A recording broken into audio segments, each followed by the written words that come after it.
Hi everyone, welcome to the Biostatistics Seminar. I guess this is the second or third one that the division has hosted this year, and this is a joint seminar with the HIG.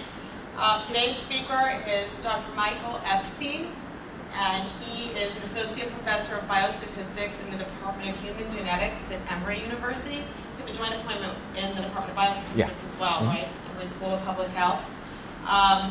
Mike earned his bachelor's degree in mathematics and biological anthropology at Duke University, and then earned his master's degree and his doctorate from the Department of Biostatistics at the University of Michigan. I actually know that without looking at this paper because Mike and I went to graduate school together. He is an old friend and a colleague, and I've been trying to rack my brain to think of some good stories I can tell that might be a funny introduction, and then think that I may need to put that off to a later time because he can always counter those with some that I might not want told. Mike's research interests involve methods work for methodologic developments for improved gene mapping, statistical methods for techniques let's see, how do I say this? Statistical techniques for improved gene mapping, as well as an applied component focused on using existing methods to map genes involved in diseases such as schizophrenia, epilepsy, and post-traumatic stress disorder. So with that, I'm going to introduce Mike Epstein, my very good friend. Thanks very much for the invitation. Thanks, Sunil. Thanks to the Human Genetics group at Miami for inviting me to come down here. It's great seeing old friends and new faces. So the work I'm going to be talking about today is sort of a couple different research topics that I've been working on that fall under the same sort of umbrella. And the general area I'll be focusing on today are on sort of case control studies of genetic variation. And so I'll just give first just a very brief background of the area, sort of where the field has been and where the field is sort of going. I'll then talk about an issue that often arises in these sort of genetic studies, which is invalidation of results due to potential confounders. And I'll talk briefly about a method that we previously have published that can be used to sort of resolve this sort of confounding. And it's called a measure that I'll describe called the stratification score, which is sort of analogous to a propensity score, but for case control data. And then after I go over sort of what the basics of the method, I'm going to talk about sort of two extensions or modifications of the method we are currently working on to address sort of emerging topics in complex gene mapping. First, what I'll talk about is how we can use this sort of measure to do sort of fine matching of cases and controls for sort of follow-up analyses. So if I have a large set of cases and controls that I may have selected for one sort of study and now want to select a subset for sort of follow-up research, I talk about a sort of a procedure we can use to make sure that those cases and controls are well matched based on confounders.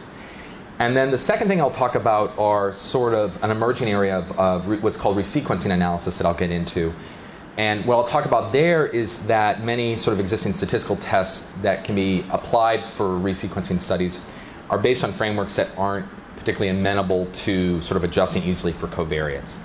And I'll talk about how we can use the sort of stratification score in a permutation framework to adjust any rare variant association test for confounders. So given this is sort of a diverse audience, let me just briefly just define sort of the sort of nomenclature I'll be using throughout my talk. So I'll assume in here we're studying humans. So we're diploid organisms who inherit 2 copies of each chromosome, 1 copy from our mother, 1 copy from our father. So these are 2 copies of chromosome 1, for example. And along these chromosomes, we have segments of DNA that have some sort of functional role, which I'll call genes. And we're trying to find genes that are increased risk for a complex disease.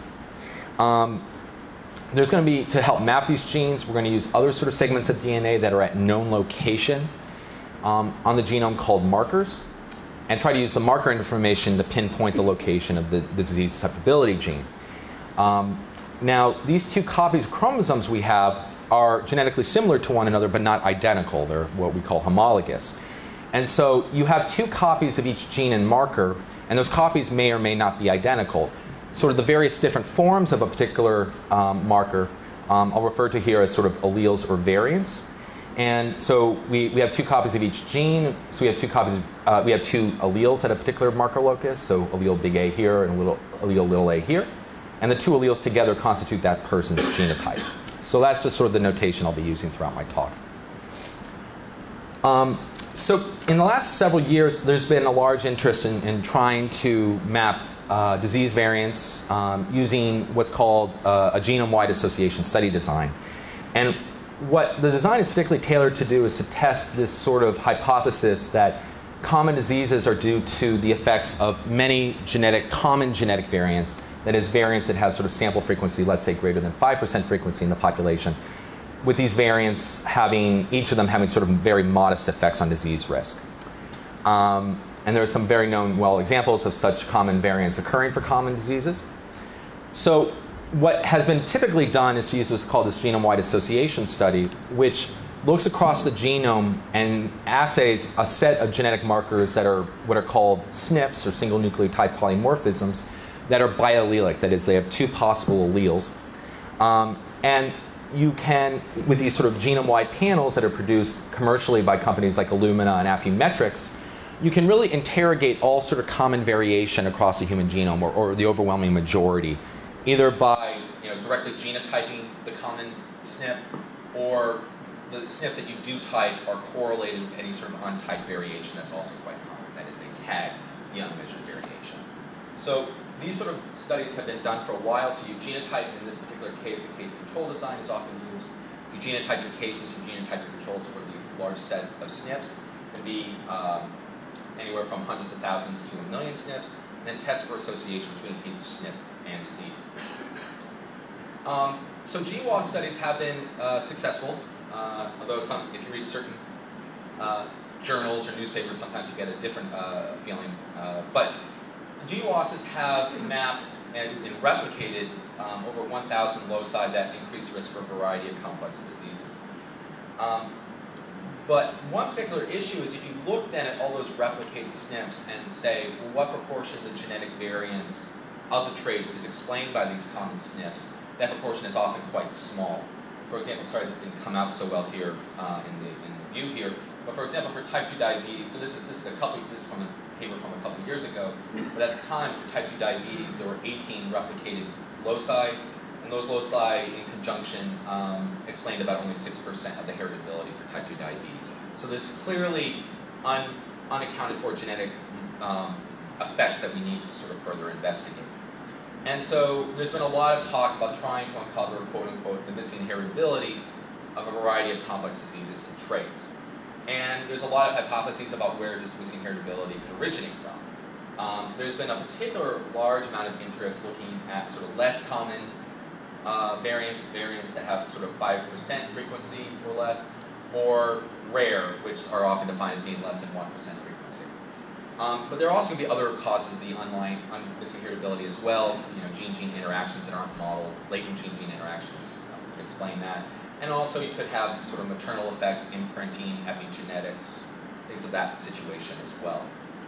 But I'm going to focus particularly here on sort of rare variants, because that's sort of focus is becoming increasingly popular in gene mapping studies. So for common disease rare variant hypothesis, so particularly there's now interest in investigating the common disease rare variant hypothesis. So in this case, this is an idea that common diseases are due to rare variants that have larger effect sizes than those typically found for common diseases, which makes sort of sense. It's sort of supported by evolutionary theory. The idea is if it's something that increases risk for disease, it's going to be selected against in the population, so the frequency is going to get rare before it gets removed from the population. To be able to interrogate rare variation, unfortunately, the GWAS data, the SNP data, well, it's well designed to capture common variation. It's poorly designed to capture rare variation. So we need to be able to use technology that allows us to sort of assay all variation within a region. And for the longest time, this was really expensive to do using stuff like Sanger sequencing. But lately, there's been sort of the emergence of more cost-efficient, what's called next-generation sequencing tools that allows you to assay all variation within a region in populations of interest. And there's different sort of sequencing tools you can use. Companies like Roche and Solid produce software technology for this purpose. And using these sort of tools, there's been a lot of interest lately in doing sort of resequencing of candidate regions. But there's now also focus in going going much larger, and so doing whole exome sequencing, so looking at all functional regions in the genome, as well as whole genome resequencing. So that's sort of where the field seems to be going. Irregardless if we're doing a GWAS or a resequencing study, when we test for association between a variant and disease, and we see a significant association, we hope it's due to the fact that that variant is either functional in some manner, or it's fairly physically close on a chromosome to a functional variant. But unfortunately, it could also be due to being a spurious association, and it could be due to confounders. And there's a few different ways confounding can arise in association studies, but one particular known confounder that often receives a lot of attention is confounding due to what's called population stratification, which can be thought of as sort of confounding by ancestry. Different groups of different ancestry can have overall different risks of disease, and they also can have different allele frequencies and genetic markers. So consequently, if I don't account for ancestry in the analysis, I can induce a false association then between my marker and disease. So this is a well-known problem, and so there have been a variety of methods that have been developed to try to resolve this confounding, mainly by trying to accurately estimate ancestry. And one particular way you can do this is particularly for like a GWAS study. You can use the genome-wide SNP data to infer ancestry. The idea being is if you have two subjects who across the genome share many alleles in common, then by logic that group you would think would come from sort of the same ancestral population, the same origins. So consequently, using that sort of logic, there have been ways where people have used things like principal component analysis. So you take your genome-wide SNP data and you do an eigenvector decomposition of the sort of sample covariance matrix of the genotypes. You can also use like spectral graph theory. You can take eigenvectors from a normalized Laplacian matrix of your sample genotypes as well. Using either of these eigenvectors, you can use those as sort of covariates in your analysis. And one thing that we developed was a way to adjust, using these eigenvectors to adjust for confounding in analysis, using this measure that I'll just describe called the stratification score, which is similar to sort of propensity scores for prospective studies. To derive the method, let me just define some basic notation here. So let Y here be the disease status. So I'm assuming a case control study here. So Y is my disease status, 1 if I'm a case, and 0 if I'm a control. I'll let G be the genotype of my test marker of interest. I'll let C be any sort of covariates I want to adjust for. Particularly, I'm interested in those eigenvectors or the principal components, but you can include other covariates as well. And for any sort of variable set, call it V here, I'll let theta V be the odds of disease given that variable set. Okay. So given that notation, let's assume the sort of confounding, that sort of thing that's confounding results can be denoted by a variable called U. Now U is unmeasured in practice, but let's say if it was observed, then we could model the odds of disease given our test locus genotype G and the stratification variable as follows, assuming there's no effect modification of the stratification on the test locus, which we think is a reasonable assumption. If we do, then we can model the odds of disease in a sort of straightforward fashion, where eta is an intercept parameter, this beta is a function of our test locus genotype, and gamma here is a function of our stratification variable. And you can see that if I can among people with the same value of this function, this then provides a true measure of association then between my test locus and disease. Now we don't know U, but our hope is to try to use the covariate C as sort of a surrogate for U. And so consequently we want to model then the odds of disease given the test locus genotype and the confounders, which we can rewrite as a function of the odds of disease given the test locus genotype and the unmeasured stratification variable by summing over all values of U. And consequently, we can get this relationship shown here, where essentially we sum over all U, and then we have the product here, the odds of disease given G and U, times the probability of the stratification variable in the controls conditional on the confounders and the test locus genotype. If we make the assumption that essentially once you have the information on the confounder C, the test locus genotype provides no additional information for the stratification variable, which we think makes sense, in particular for ancestry. We're using genome-wide SNP data to infer ancestry. It's unlikely one additional SNP is going to provide any particular relevant additional information.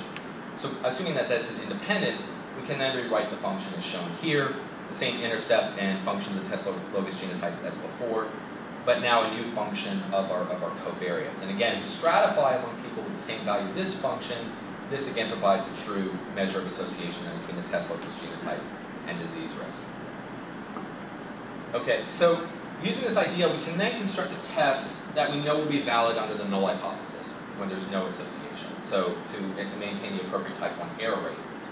And the way to do this is if we assume under the null hypothesis that there's no association between disease and the test locus genotype, well, that corresponds that this function is equal to 0 for all g, because beta then g has no impact on disease risk. So consequently, then I can remove g from this relationship here, and then rewrite this function as rewrite the function as follows, where the function now is a function of the log of the odds of disease given the confounders minus this sort of intercept parameter, which is a constant. So since this is a constant, you can imagine that stratifying on this function is the same as stratifying on the odds of disease given your confounders. So if we stratify people in an analysis based on these particular values, then that should yield the true null association between disease and the test locus genotype when the null hypothesis is true. So that's just sort of the logic of how the idea works. In practice, what we do is we just first fit a logistic regression model here to the confounders, and then take using maximum likelihood, and then from using the maximum likelihood estimates of our intercept and regression coefficients, calculate the stratification score, which is the predicted value, which is a consistent estimator of theta c in this case. Now, we published a paper back in 2007 that using this measure, we tested for association by stratifying based on, in case control studies, but stratifying on this value, and then using Cochran-Mantel-Hansel tests to test for association. So that's what I was doing in the past, and now what I'm going to talk about is how I can use this measure in two sort of different contexts that we particularly will have value, I think particularly in emergent GWAS, well, both in GWAS and also emergent resequencing studies. So I'll start by talking a little bit about using the stratification score for matching. So there might be situations where you want to do sort of fine matching of cases and controls based on confounders, particularly ancestry. This actual idea was sort of motivated by a conversation I had with my thesis advisor, Mike Benke. He had, from a fusion study, he had a GWAS study of many thousands of cases and many thousands of controls. And he wanted to pick a subset of cases and a subset of controls for resequencing. He didn't have enough money to resequence everyone. He just wanted a subset. He only had enough money to do a subset. And he wanted to pick cases and controls that were well matched on the confounders. So based on that idea, so in that case, matching has value for sort of follow-up resequencing studies based on sort of a GWAS approach. It also could be useful in GWAS studies. Particularly, there are certain studies that have large samples of cases. They don't have access particularly to controls, and so they may use large sort of public databases of control subjects for your controls. There's a lot of, it's somewhat controversial, but some people do this and using databases like PopRace and things of that nature. In that case, you want to make sure your cases are well matched to the public controls, or the public control database is often quite much larger than the number of cases you have. So you want to make sure whatever controls you pick from that population database are well matched to your cases. So in theory, what this sort of means, and this is a toy example, this isn't based on real data, but if I have a sample, let's say, where I take the principal components, the first two principal components shown here and here, and I plot their points for a bunch of cases shown here in red, and also my controls, I want to make sure the controls I pick are the ones that have similar principal components to the cases here, rather than these ones out here that have very different sort of ancestral values. Okay, so there's been a few methods developed, two previous methods that have been developed to do matching in sort of case control association studies. There was a method developed by Catherine Rader and Bernie Devlin called GEM, which matched cases and controls by first constructing principal components for your sample genotype data, determine the number of significant principal components using Tracy-Whittam statistics, and then for each pair of cases and controls, controls, calculate sort of a measure of dissimilarity in ancestry using Euclidean distance. So here, if you have a pair of individuals ij, you take the square root of the sum over all the number of significant principal components. This again is based on Tracy-Whittam statistics of the square difference here between the eigenvectors of the two subjects. And then essentially the idea here is then try to match cases and controls that have values of this measure that's close to 0. Then that same group of investigators published a related method called spectral gem that does similar sort of matching. Instead of using principal components, however, they use eigenvectors from spectral graph decomposition to do the matching. And then finally, Mike Benke and Gonzalo Abacasis developed a method called GSM that does matching based on weighted allele sharing across the genome. So subjects who have similar alleles shared across the genome are more likely to be from the same ancestral group and therefore match them together. But we think these matching approaches can be improved upon because the issue with these existing matching methods are they match on all covariates they provide to it, regardless if it's really a confounder or not. And if you match on things, and particularly combining it into a scalar measure, and you include covariates that aren't really confounders, that can actually lead to poorer matches. And to sort of illustrate this, suppose I have here, I'm trying to match a blue subject to a red subject here along this axis. And let's say this axis is a confounding axis. So the disease status varies along this axis as well. Now based on this confounding axis, I would pair these two people together and I'd pair these two people together. But now suppose I include an additional axis of variation, and this axis is not a confounder, it's not correlated with disease risk. If I then match a two-dimensional space, what could happen is that if it turns out that once you account for this non-confounding axis, once you look at the observed values in two-dimensional space, the algorithms might identify these two to be better matches, and these two to be better matches, which are less optimal than the true best matches if you only adjust it for confounders. So that's sort of the issue. And unfortunately, these earlier methods don't account for what directions of variation are confounders and non-confounders. Whereas if you use our stratification score, it does, because it measures essentially by using the predicted values of the stratification score based on the regression coefficients relating the covariates to disease risk. Directions that are not confounders should have beta values approximately equal to 0. So they won't affect this measure, whereas things that are confounders will lead to non-zero values for this beta estimate, and therefore be upweighted in the construction of this sort of measure. So our hope is stratification score matching should lead to improved matches for analysis. So what we do here is we calculate the stratification score as before, and then what we do is for each pair of cases and controls, we calculate a measure of dissimilarity, which we use based on a measure that's often used for propensity score matching produced by Rosenbaum and Rubin. So here, this is a measure where you take the log of the odds of the stratification score for subject I, subtract the log of the stratification score for subject J, take the absolute value of that, and divide it by a standard, and that's with this pooled standard deviation. So you can also use other sort of measures as well, but we tried to go with the one that Rosenbaum and Rubin suggested. We tried other matching measures as well and yielded similar influence. Then once you have this measure for all pairs of cases and controls, you then need some algorithm to define the matches.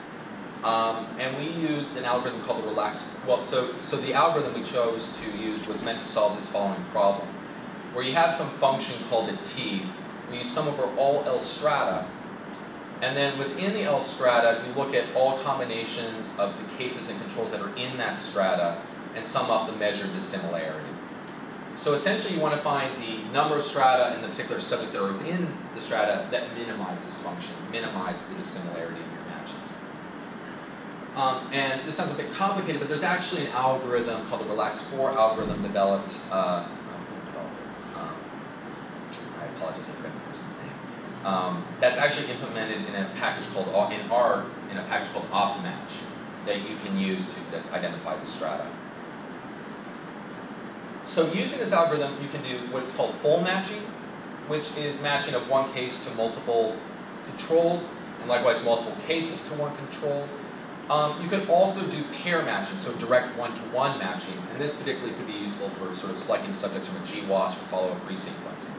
Make sure your paired cases and controls are well matched on confounders.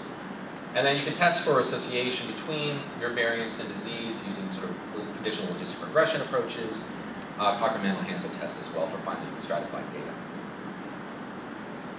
So we've applied the approach first to an existing GWAS study. And this was a study of schizophrenia from the GAIN. There was a European-American arm and an African-American arm. We studied the African-American arm because schizophrenia prevalence differs among different ethnic groups. So given that and the fact that it's known that allele frequencies can vary among different ethnic groups, we thought this would provide an opportunity to observe confounding in a data set. We downloaded the data set from dbGaP, and after appropriate sort of quality control procedures, removing troublesome SNPs, we're missing a lot of information, troublesome individuals, missing a lot of genotype information, removing related individuals. We ended up with 907 cases, 937 controls, and genotype at 808,000-ish number of SNPs.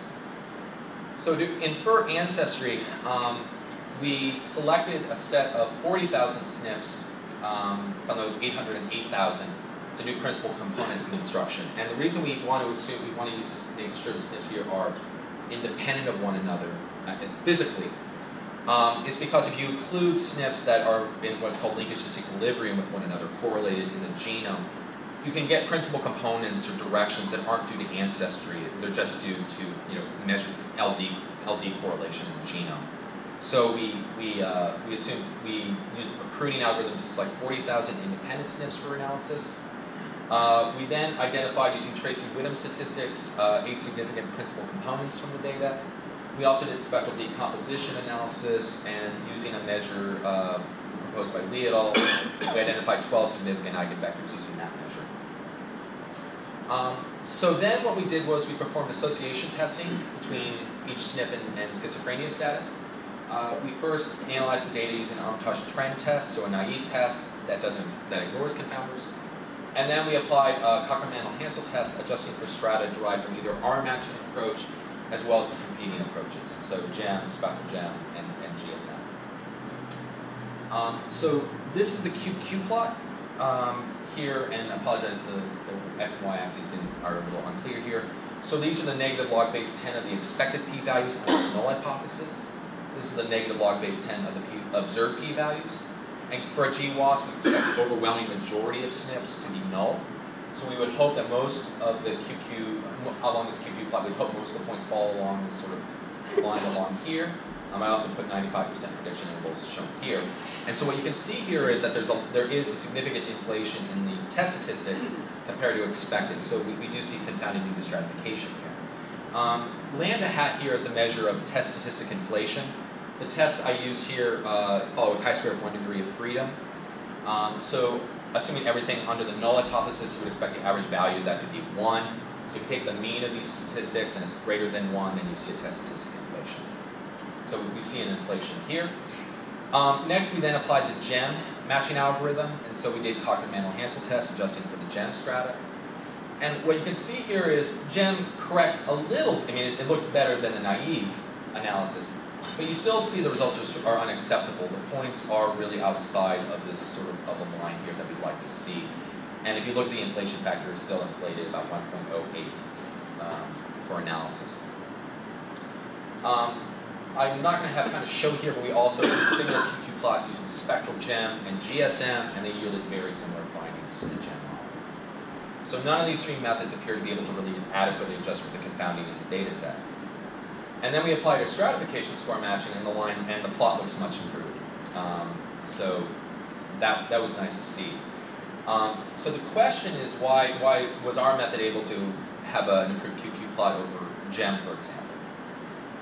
And the reason has to do, if you look at the 8 significant principal components that GEM models in that Euclidean distance, only 2 of them are actually significantly associated disease risk, the first one and the fourth one. So our approach outweighs the contributions of these 2, red, in our matching measure, whereas GEM and other corresponding methods use all of these.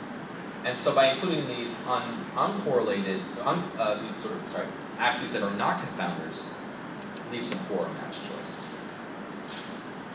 To further demonstrate this, we did some simulations.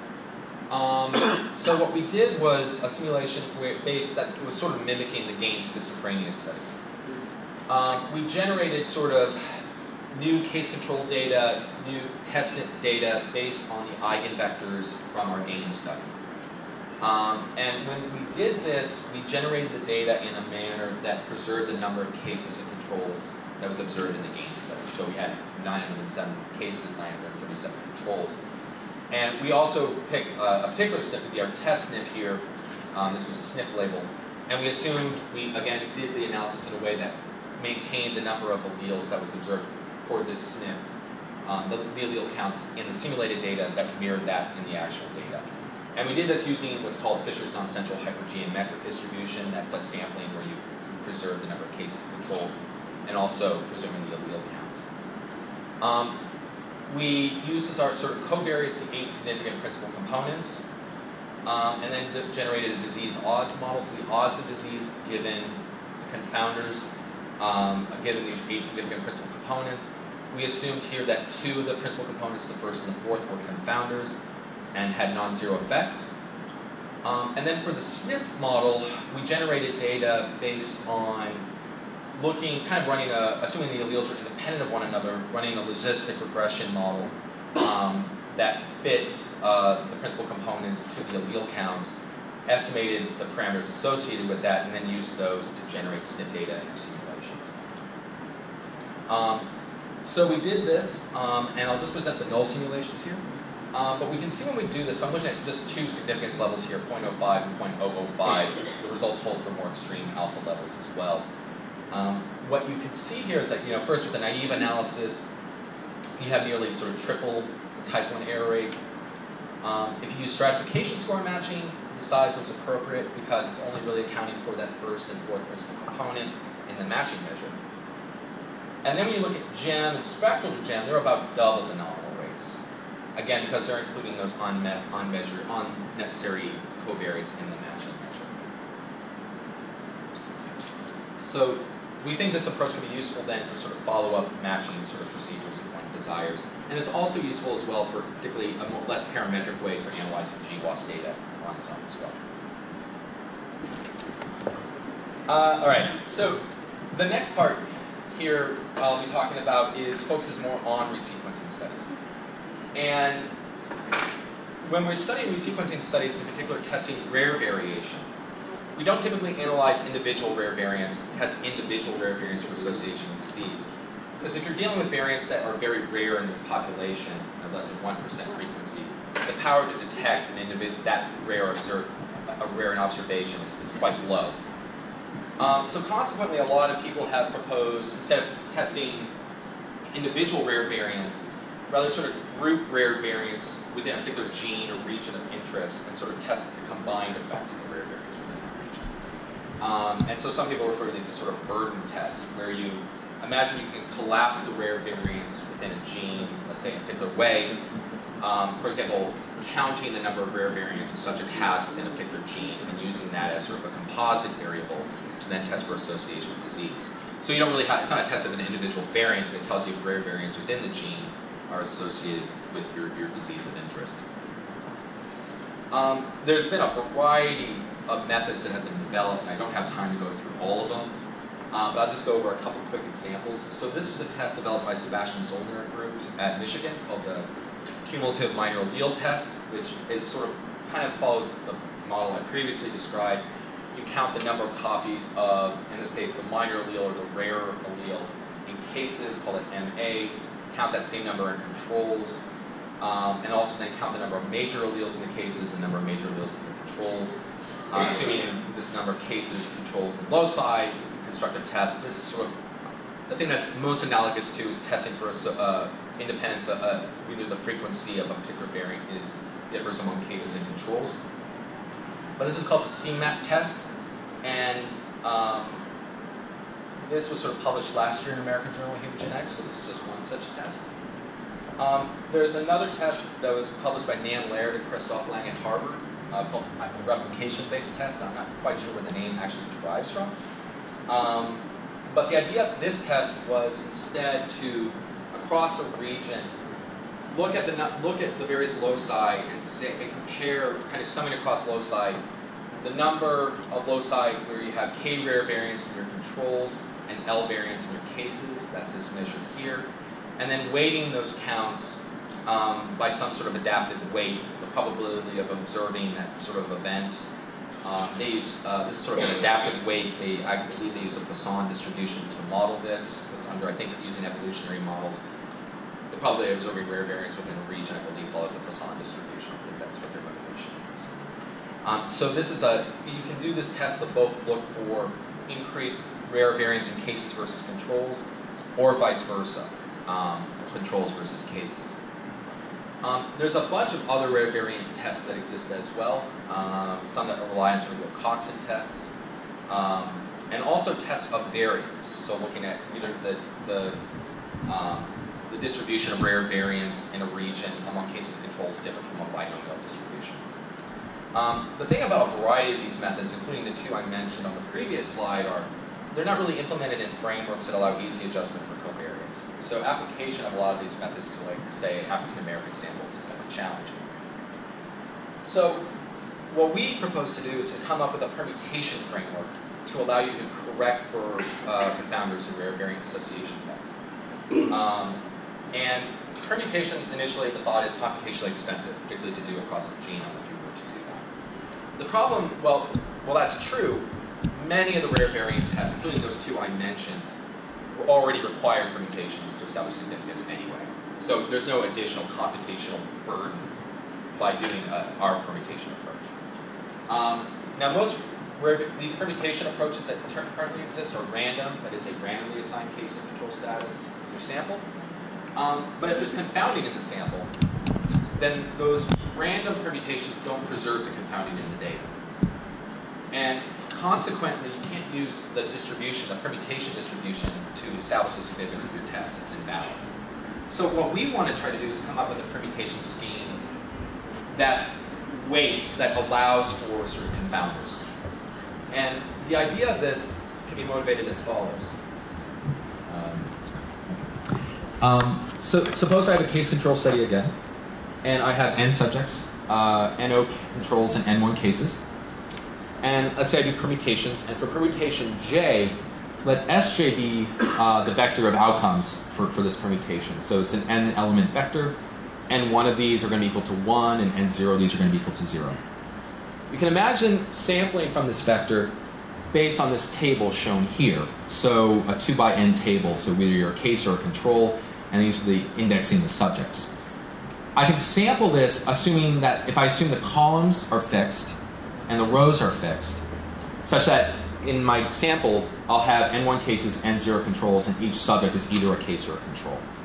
So sampling from this table in this way is analogous to how we typically do a permutation. That's equivalent to sort of sampling from what's called the multivariate hypergeometric distribution. So I have an urn, and that urn contains n balls, uniquely colored balls, and I pull n1 balls out of the urn without replacement. Those are my cases. And the NO balls that remain are my controls. Now, when you do a random permutation using this, it's assuming each ball has the same probability of being pulled from the urn, of being selected from the urn. But if there's confounding, then certain subjects, certain people are going to have a higher risk of disease under the null than other subjects. And so we want to account for that in our permutation scheme.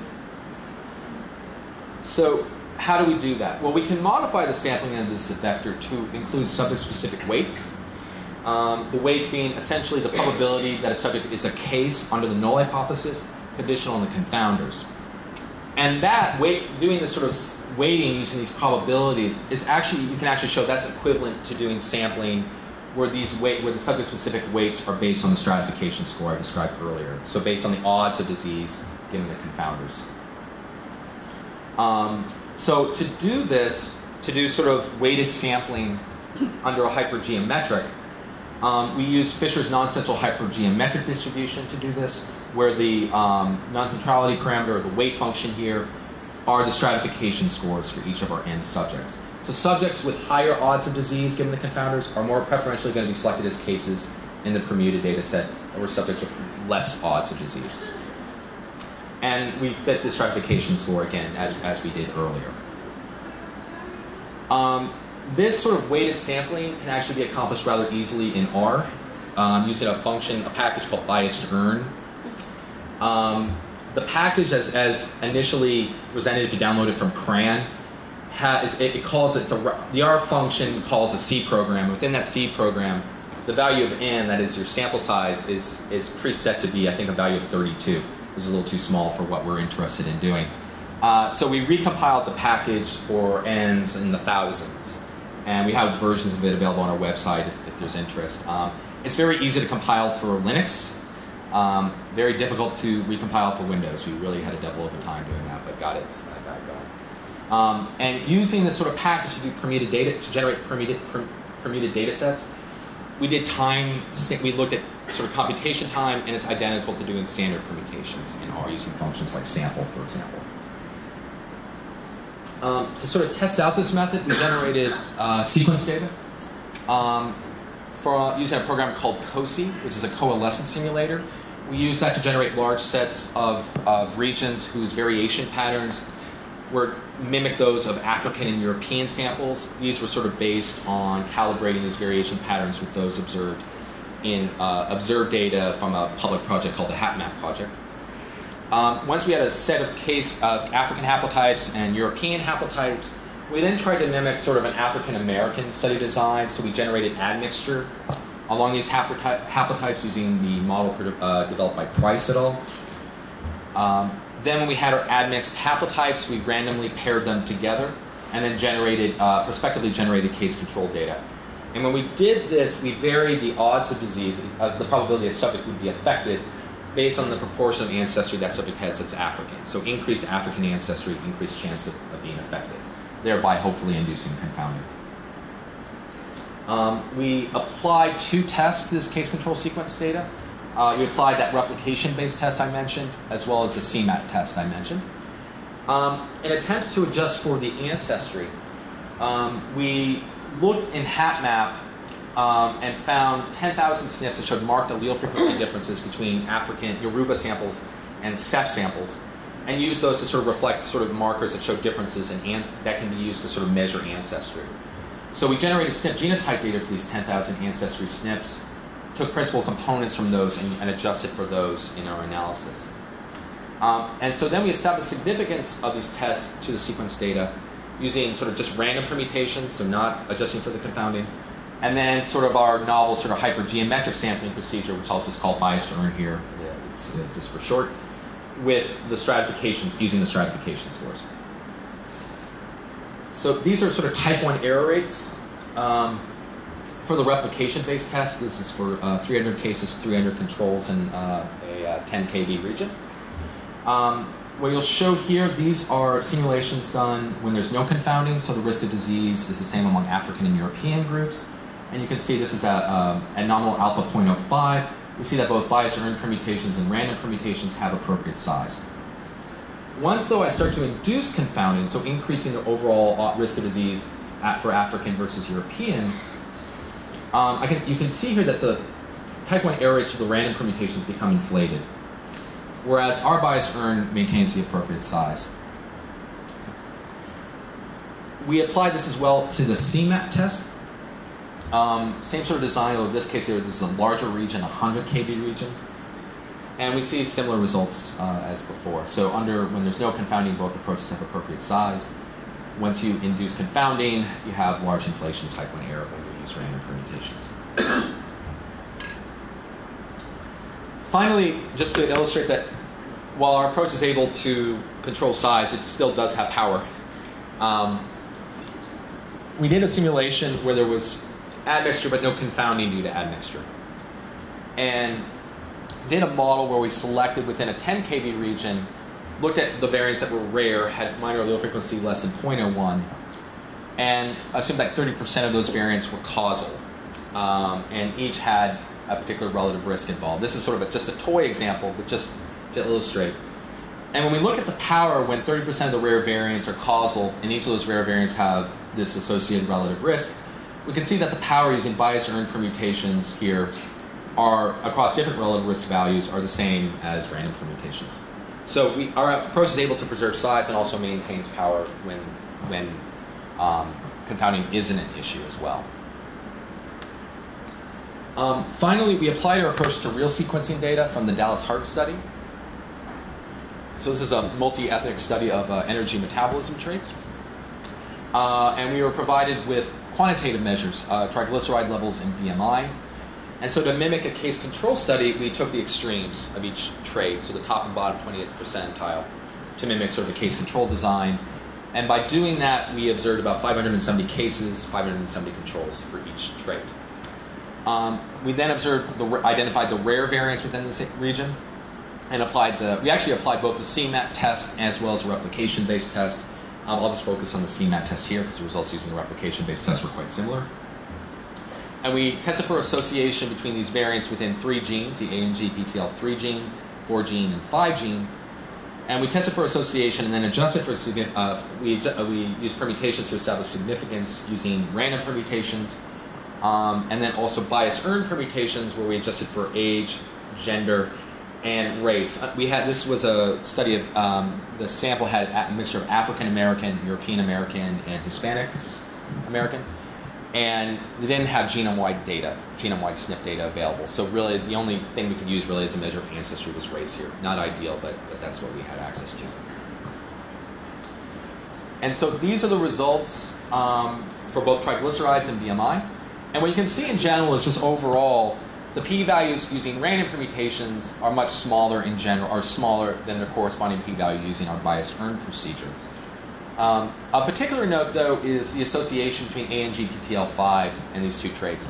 And what you can particularly see here is that if you just use random permutations, there seems to be interesting evidence that this at least is sort of marginally of interest and might be meriting follow-up between this gene and triglyceride levels. But once you adjust for the covariates, it's really no longer of interest at all. And if you look, you can see that there is race is a particularly strong confounder in this data set, and that triglyceride levels are strongly correlated, and the number of rare variants you had in this gene was strongly correlated with which race category you were in. And likewise for BMI, you had this very strong result here that then the p-value is about 3-fold larger once you adjust for the covariates.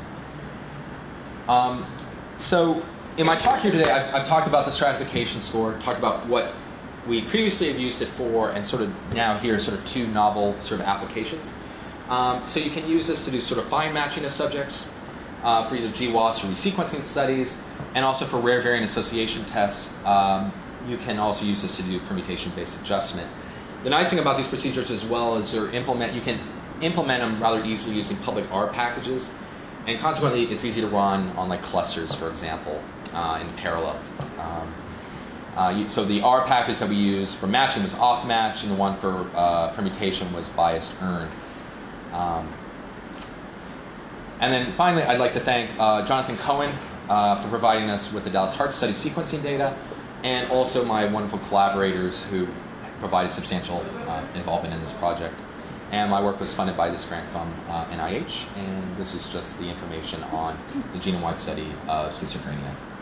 So thanks very much. Happy to take any questions.